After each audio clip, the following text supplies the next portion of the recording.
tunapojiandaa kanisa la siku za mwisho, lazima tufike mahala tuhubiriane kwamba je, ni kweli tunaweza kujenga, tunaweza kununua magari, tunaweza kuishi tunavyotaka katika ulimwengu tukapata kila kitu, lakini tumejipangaje kuhusu mwisho wetu baada ya kumaliza hapa duniani? Bwana Yesu asifiwe sana. Bwana Yesu asifiwe. Katika hali ya kawaida Biblia inasema una jina la kuwa hai lakini umekufa. Tunaweza tukawa wahubiri kama unavyoona nimesimama hapa mbele na ubiri neno la Mungu. Ninaweza nikawa mtoaji sana. Ninaweza nikawa mwimbaji sana kanisani. Ninaweza nikawa mtume kanisani naonekana safi kabisa, na kila mmoja anasema kwa kweli fulani ameokoka, fulani amesimama. Lakini natakiwa mimi kujioji mwenyewe. Je, Yesu akija leo ninakwenda mbinguni?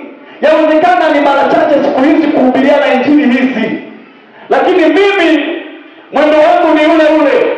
Ninataka nipate mara 100 duniani na mbinguni. Sihitaji kupata duniani nikakosa mbingu. Kwa hiyo lazima tuliandae kanisa, kwa sababu hizi ni nyakati ni za mwisho. Hata Mtume Paulo alielezea. Sasa yawezekana kuna mahala ambapo unatembea, lakini unapokaa na Roho Mtakatifu unasikia anakuambia tengeneza. Nakumbuka siku moja nilikuwa na mama mmoja pale Mreba ambaye alikuwa ameugua kansa ya titi. Wakati ameugua alipelekwa Bugando kupata tiba. Titi lake moja lilikuwa kubwa. Akatolewa Bugando akapelekwa hospitali moja inaitwa Ndorage kule Kagera. Akaja mzungu akamwangalia, alikuwa anaongezewa damu kila baada ya wiki moja. Akamwambia huyu hakuna namna, aendelee kutumia kuongezewa damu. Sasa baadaye wakanipigia simu, wakasema tunakuomba uende pale umhudumie mama yetu.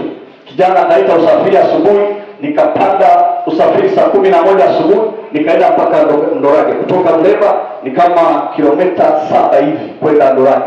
Nikaenda nikafika pale, nikakaribishwa kwenye hospitali, alikuwa yuko private hospital.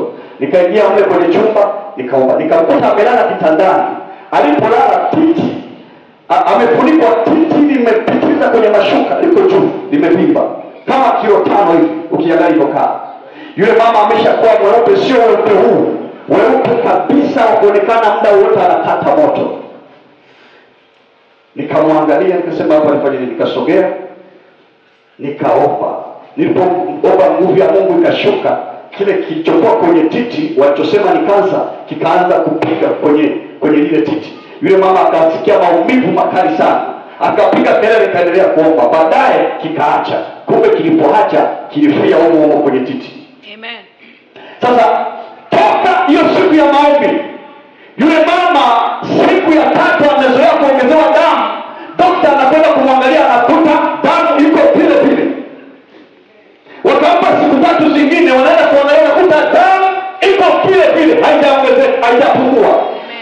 Kwa maana hiyo yule mpesi aliyekuwepo kwenye maisha yake amekwisha kufyekwa. Maana ndani ya kinywa chetu tunasema tumepewa upanga ukatao kuwili. Bwana Yesu asifiwe. Yule mama baadaye, yule mzungu alipomwangalia ile siku ya 7, akamwambia nini kimetokea? Akamwadisia. Akasema sasa tunakuruhusu kuanzia sasa uende ukahudumiwa na ule mtumishi, kwa sababu hapo hospitali tulikuwa tuna njia nyingine. Yule mama akaja mpaka pale kanisani. Yule kijana wake akampangishia nyumba pale, akawa anakuja kanisani, tunamwombea. Ndani ya mwezi mmoja yule mama ule uwepo wake ulikuwa umepotea, imekuja ngozi yake ya asili, na pale chini ya titi kile kitu kimekaa tumboni kama mwezi. Baadaye tukaanza kukiamrisha kitoke kule chini ya titi, kikaiva kitu kama uvimbe. Alafu ulipoiva ukatoboka, alafu kile kitu kikaanza kupitia kwenye ile tundu. Baada ya kutoboka, siku ya kwanza kinapita kama nusu ya nyama, yani kama zaidi ya kilo 2 ya uchafu ulitoka, lakini unatoka kama nyama iliyooza ndani. Yule mama akapona kabisa, akaondoka. tukampeleka kijijini kwao, akamshukuru Mungu kwa kupona na akafanya sherehe kubwa sana, na mimi ndio niliyehudhuria sherehe hiyo, na tukafungua kanisa kupitia muujiza wa mama huyo kupona. Watu wakaokoka kabisa, wengi sana. Hiyo sehemu ilikuwa inaitwa Nshamba Itongo, akaokoka yule mama. Sasa wakati tunaendelea na kanisa, shetani akamtembelea tena. Kumbuka somo langu nasema umejiandaaje? Bwana Yesu asifiwe sana. Kwa sababu na yote haya tunamtegemea Kristo. Sisi kazi zetu zitaisha hapa. Huyu natu sinayemwona na ubiri hapa, muda wake utakwisha. Na ndio maana tulipokuwa tunafungua Glory mahali hapa, hatufungui kwa ajili ya faida yetu tu. Hapana, hapana.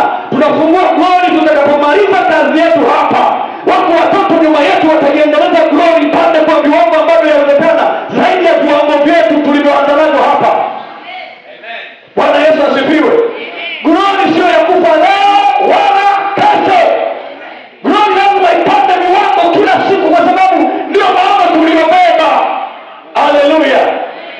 Yule mama akatembelewa na nabii wa uongo, akapigwa injili nyingine, akamkaribisha kule kwake. Alipomkaribisha akachukua sadaka. Biblia inasema sadaka yako ilipo ndipo na moyo wako unapokuwa. Kumbukumbu la Torati inasema hivi, chunga mahali utoapo sadaka. Toa sadaka alipopachagua Mungu, akatoa sadaka pale. Alipomaliza kutoa sadaka, lile tatizo lililokuwa limekwisha likarudi tena. Akarazwa yule nabii wa uongo kule kwenye ile wilaya, alikuwa anadanganya, analaza watu. Yule mama, sasa mimi nauliza, mama yako anaendeleaje? Kijana anafanya kanisani, mama anaendelea vizuri, anaendelea vizuri. Sasa akamaliza mwezi yuko kule, akawa ni wakulala kitandani pale, wakugeuza. Baadaye nabii alipoona huyu mtu anaenda kufia kanisani kwake, akamfukuza. Akamwita mtoto wake, njoo kamate mama yako. Mama yako watu wanaomba, yeye amelala hapa. Njoo chukue mama yako upeleke. Sasa mimi nashangaa, kijana anakuja, baba naomba nimlete mama, nataka nimpangishie huko. Hakuniambia kwamba alisharudi kwenye hali yake. Akaambia nataka nimlete hapa tumtafutie chumba au anaabudu hapa kwa sababu anatamani au anaabudu hapa. Nikamwambia haina shida. Lakini nikimwangalia usoni, mbona huyu mtu nina mashaka naye? Nikamwambia haina shida. Akapanga chumba karibu na nilikokuwa nimepanga. Imefika saa 1:30 usiku na kuja kupata nilipokuwa nimekaa, sema tayari tumemleta. Ninakwenda kukuta mtu amewekwa kwenye gari, vitu vyote vimelazwa, amewekwa kwenye godoro. Kama mlivyowahi kusoma habari za Yesu, walipotoboa gari wakampitisha mgonjwa kwenye godoro akashushwa. Ndivyo nilimkuta yule mama kwenye lile gari, wakamtoa. Nikamwambia nini, amekuaje? Baadaye ndio wanaanza kuelezea. Nikamwambia msiingize chumbani. Yule mwenye nyumba alipomwangalia akasema hapana, huyu asiingie kwenye chumba changu, hela yako hii hapo. Akakataliwa. Na mimi mwenyewe sasa ndio tunafanya, nikasema mpeleke kanisani. Wakampeleka kanisani. Sasa shetani alikuwa ameandaa mtego wa ajabu sana. Wakamweka kanisani usiku. Tumeingia kuomba saa 5 usiku, nimeomba. Kila ninapoomba Mungu ananinyima nguvu ya kumwombea yule mama. Omba wapi? Nikamwambia watumishi wengine endeleeni, mimi niingie chumbani nimuulize Mungu tena. Nikaingia chumbani, kila ninapoomba juu yake kibali kimekata. Ilipofika saa 3 asubuhi, yule mama hali yake ikawa mbaya sana. Sasa kumbe shetani alishapita, ameenda mpaka wilayani, amewaambia viongozi wa serikali kwamba huyu mchungaji analaza watu mle kanisani. Kwa hiyo wametegeshia, wameambizana na huyu mama anakaribia kufa, muda wowote atakufa. Akisha kufa mchungaji akamatwa. Bwana Yesu asifiwe sana. Bwana Yesu asifiwe. Somo letu linasemaje? Umejiandaaje? Bwana Yesu asifiwe sana. Yule mama nikaingia tena kanisani kuomba tena kwa mara ya pili, kibali kimegoma. Unajua kazi tunayoifanya sio ya kwetu, ni ya Mungu. Amen. Ninaposimama hapa simami kwa akili yangu, ni Jehova amenipa neema ya kusimama. Amen. Sasa akaja mama mmoja mzee wa kanisa, akamwangalia, nikasikia ananiambia, mchungaji gari hili hapa, mpakieni aende hospitali. Hali mbaya, watu wanakuja wanakimbia. Akabebwa tukampeleka hospitali. Amefika hospitali ile, tuna madaktari wanampokea wamwingize kwenye kile chumba. Mzee wangu mmoja wa kanisa akaoteshwa ndoto, yani ghafla akaoteshwa ndoto, akaona msalaba na jeneza na malaika wengi wanashuka kutoka mbinguni. Ni saa 4 asubuhi, wanashuka wamebeba msalaba na jeneza, malaika weupe, watu weupe wanashuka. Wakati huo tunapompeleka kwenye chumba, daktari akamwangalia akasema muaishe kwenye kitanda. Wakati tulipomlaza hivi, akaniangalia kwa macho ya kuniaga. Nikasikia Roho Mtakatifu ananiambia, omba apumzike kwa amani. Nikainua mikono yangu nikaweka juu ya kichwa chake, nikamwambia Mungu, ninaomba toba kwa ajili ya huyu mama. Nikaomba toba, nikamaliza nikasema mtumishi wangu apumzike kwa amani. Pale pale akanyosha mikono yake, akafumba macho, muda huo akafa. Bwana Yesu asifiwe sana. Bwana Yesu asifiwe. Unajua Biblia inasema, waangalieni makahaba wasiwatangulie kwenye ufalme wa mbinguni. Hilo neno ni sahihi, kwa sababu wakati Yesu anaogeshwa nywele zake na yule mama aliyekuwa anaonekana ni malaya, lakini ghafla nguvu ya ufunuo imeshuka ndani mwake, ikamwambia hii ni saa ya kutengeneza. Ametengeneza, na Yesu Kristo akamwambia, nyanyuka uondoke, umesamehewa dhambi zako. Wakati huo watu wanaojidai wameokoka, watu wanaona wao wazitamani ya kuonekana wana neema kuliko yule mama. Sema anawezaje kusameza? Anawezaje kupata? Kwa nini anaoshwa na mzinzi? Kwa nini anaoshwa na jambazi? Kwa nini anaoshwa na malaya? Kwa nini? Lakini wakati huo saa hiyo kufumba na kufumbua, ile nguvu ya neema aliyopewa ya kutengeneza saa hiyo, jina lake lilifutwa kwenye kitabu cha hukumu, liliandikwa kwenye kitabu cha uzima saa hiyo. Ni sawasawa na yule jamaa ambaye alikuwa msalabani pamoja na Yesu. Biblia inasema akamwambia Yesu, Bwana, unikumbuke kwenye ufalme wako, kwa sababu tulitenda dhambi ambazo hujatenda. Tulistahili kwamba msalabani, tulikuwa sawasawa kwa sababu ya makosa yetu. Niliua, nilikuwa mzinzi, nilibaka, lakini siku ya leo, dakika hii, ninakuomba Mungu unikumbuke kwenye ufalme wako. Na Yesu saa hiyo hamsubiri dakika, maana ni kama Mungu alikuwa anasubiri kinywa cha utenda dhambi kiseme, kikiri ya kwamba, kwa sababu kitabu cha Ufunuo kinasema kila goti litapigwa, kila ulimi utakiri ya kwamba Yesu ni Bwana, ni Bwana, ni Bwana. Kwa hiyo ilikuwa ni wakati wake huyo jamaa kukiri. Alipokiri saa hiyo alikuwa naye paradiso, wakaja wakafurahi, wakasherehekea pamoja naye. Siku hizi amen, ukihubiri injili za siku za mwisho za toba, Wapentekoste wengi hawastaki.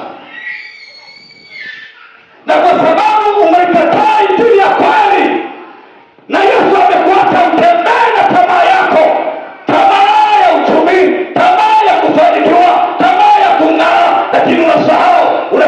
Sikiza nikwambie, Yesu anasema hivi, mtapata mara 100 duniani na mbinguni. Lazima mbinguni twende, lazima baraka tuwe nazo katika jina la Yesu Kristo ni hapa.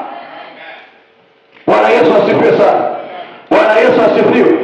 Biblia inasema hivi, bora bali wazinzi, wachawi, sema wachawi, waabudu sanamu, hao ni katika ziwa liwakalo moto na nini na kiberiti. Bwana Yesu asifiwe sana. Bwana Yesu asifiwe. Sijawahi kusahau siku moja nilipokuwa kwenye maombi na upako wa ajabu. Nilikuwa nalala naomba usiku. Siku moja nimeingia kwenye maombi, nilipotoka nikalala pale ndani.